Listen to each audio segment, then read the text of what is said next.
Meine Stimme für Inklusion. Hashtag 5. Mai. Mach mit. Sag es lauter. Mit unserer Kampagne Sag es lauter wollen wir die politische Teilhabe von Menschen mit Behinderung in der politischen Bildungsarbeit in Vereinen stärken.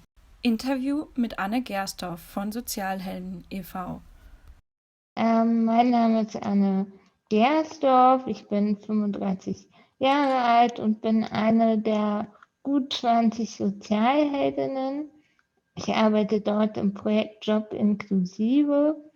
Das heißt, ich setze mich dafür ein, dass der Arbeitsmarkt inklusiver wird, weil in Deutschland immer noch ganz viele Menschen in einem Sondersystem ausgebildet werden und arbeiten und das zu menschenrechtlich schlechten Bedingungen sozusagen in Behindertenwerkstätten oder Berufsbildungswerken und das eben keine Inklusion ist und das wollen wir ändern. Mein Aktivismus ist, glaube ich, insgesamt ziemlich vielfältig, aber im Bereich Arbeit liegt sozusagen der Schwerpunkt. Mein Ziel, mein Engagement, meine Motivation. Also mein Ziel dabei ist, glaube ich, dass wirklich alle Menschen mit Behinderungen so leben und arbeiten können, wie sie wollen. Also selbstbestimmt in einer inklusiven Gesellschaft. Genau, bis wir das erreicht haben, ist, glaube ich, noch ein bisschen was zu tun und eine ganze Menge Steine aus dem Weg zu räumen und Hebel zu bewegen. Aber ja, das treibt mich an, weil ich, glaube ich, einfach in einer gerechteren Gesellschaft leben möchte. Und ich meine, ich bin, auch wenn ich eine Behinderung habe, doch recht privilegiert und ich möchte das, glaube ich, anderen Personen, die vielleicht schlechtere Rahmenbedingungen haben, weil sie eben nicht studieren konnten oder nicht irgendwie sich Sachen aneignen können, den Weg auch dahin ebnen, dass sie eben überall teilhaben können. Genau, und das ist, glaube ich, mein Antrieb in dem Bereich. Das ist natürlich der Vorteil, wenn man seinen Aktivismus auch zum Job machen konnte. Gleichzeitig ist es, glaube ich, so ein Gefühl von Ungerechtigkeit und Diskriminierung, was ich finde, was sich verändern muss. Und gleichzeitig habe ich, glaube ich, einfach relativ viel Energie, um noch nebenbei Sachen umzusetzen und mich zu engagieren. Und das mache ich ja auch nicht alleine. Also da gibt es ja ganz tolle andere Personen und Organisationen wie Ability Watch zum Beispiel oder ISL, die sich eben auch für die Interessen oder Rechte von Menschen mit Behinderung einsetzen und gemeinsam mit engagierten Leuten Sachen zu bewegen, gibt ja auch ganz viel.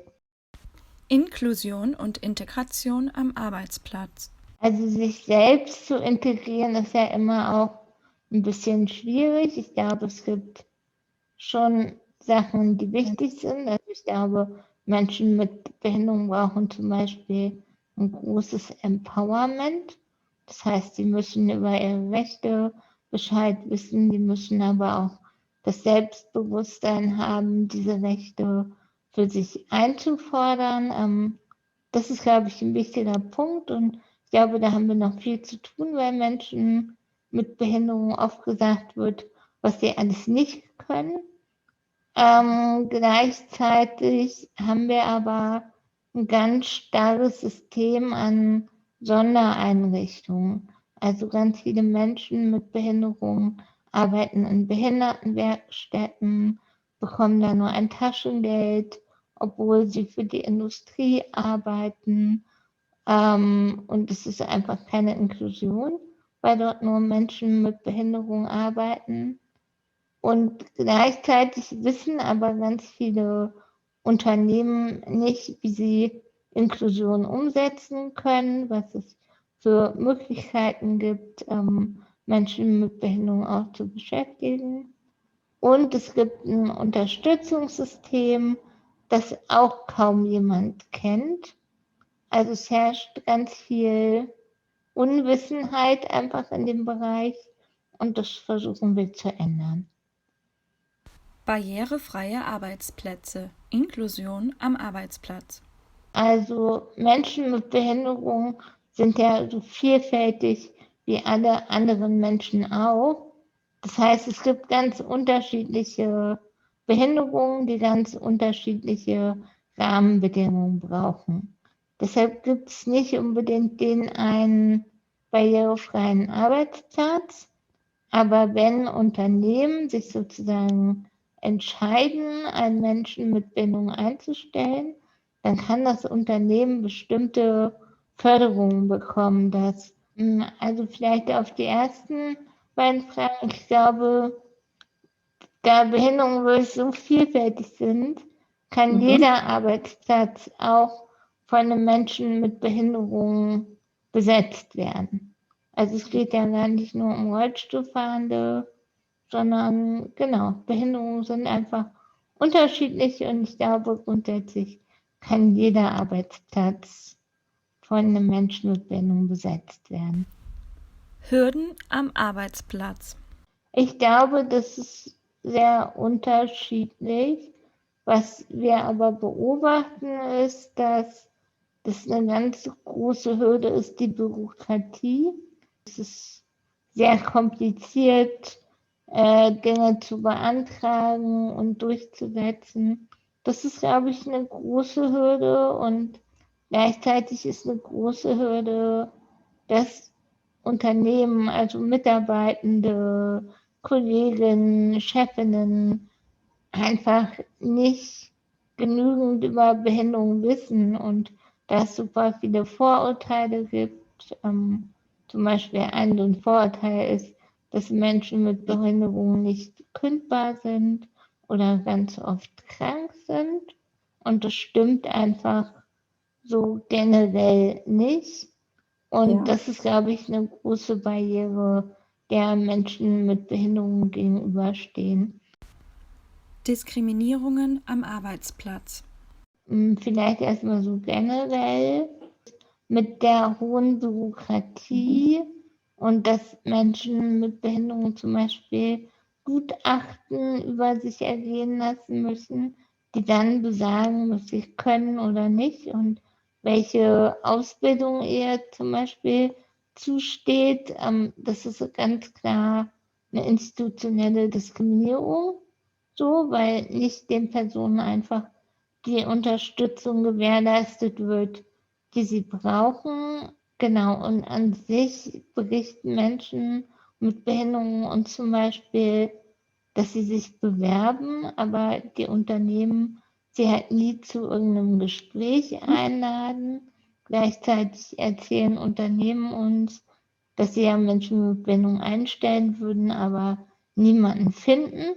Und es gibt irgendwie so eine Art schwarzes Loch. Also irgendwo müssen die Menschen mit Behinderung ja sein und irgendwo müssen die Unternehmen vielleicht was an ihrer Struktur ändern, wie sie Menschen mit Behinderung suchen. Und da sind wir gerade dabei, das sozusagen zu erforschen und ein bisschen zu stopfen. Genau, und da spielt natürlich ein, welche Prozesse Unternehmen auch einfach haben, wenn sie Menschen mit Behinderung einstellen. Also fällt jemand automatisch raus, der eine Lücke im Lebenslauf hat oder der länger studiert hat zum Beispiel. Das sind alles Fragen, die noch nicht so ganz eindeutig sind. Insofern glaube ich, herrscht da ganz viel institutionelle Diskriminierung. Zur interpersonellen Diskriminierung geht es, glaube ich, wirklich um Vorurteile ganz viel, die Menschen einfach haben, weil wir nicht gemeinsam miteinander groß werden oder eben das andere vermeintlich Fremde erstmal da ist. Das muss man, glaube ich, irgendwie abbauen und aufklären und ja, vom Gegenteil sozusagen überzeugen.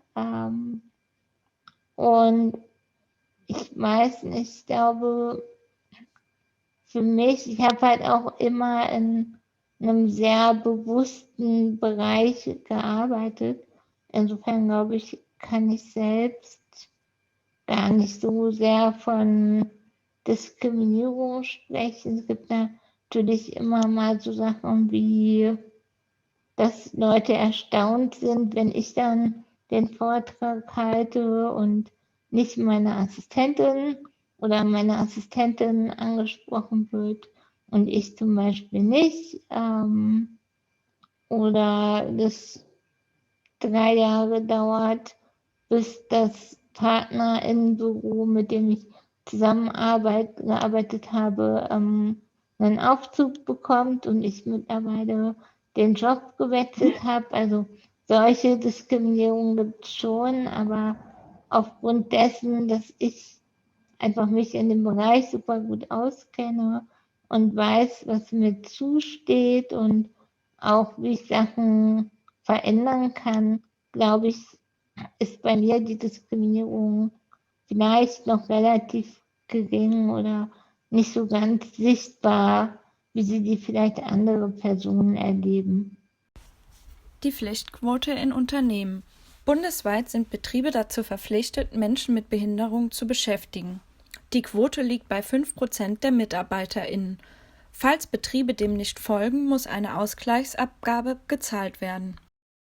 Gut, dass es so eine Quote gibt, weil wir sehen das ja zum Beispiel auch gerade im Bereich Gender, da ist die Forderung ja auch, dass das Unternehmen eben die Vorstände eine gewisse Frauenquote haben. Insofern scheint es leider gerade diese äußeren Anreize zu brauchen, dass eben es so Quoten geben muss.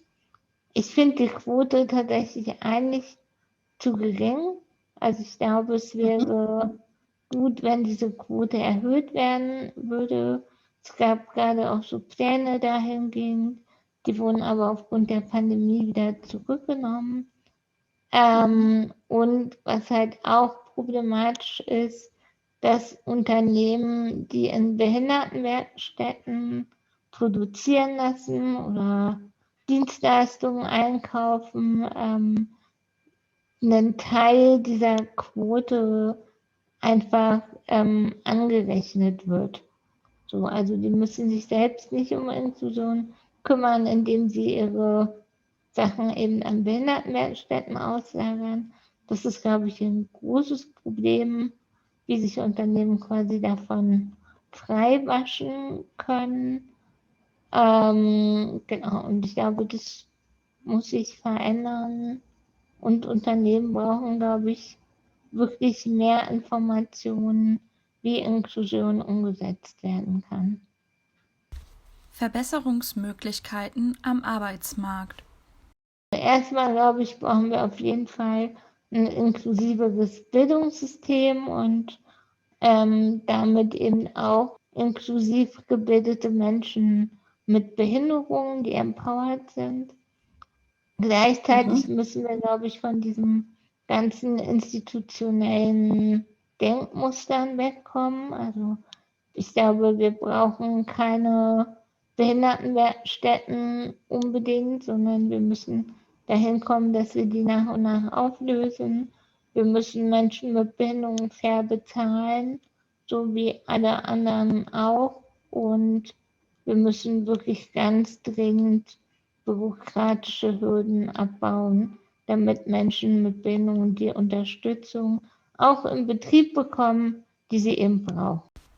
Meine Botschaft an die Gesellschaft.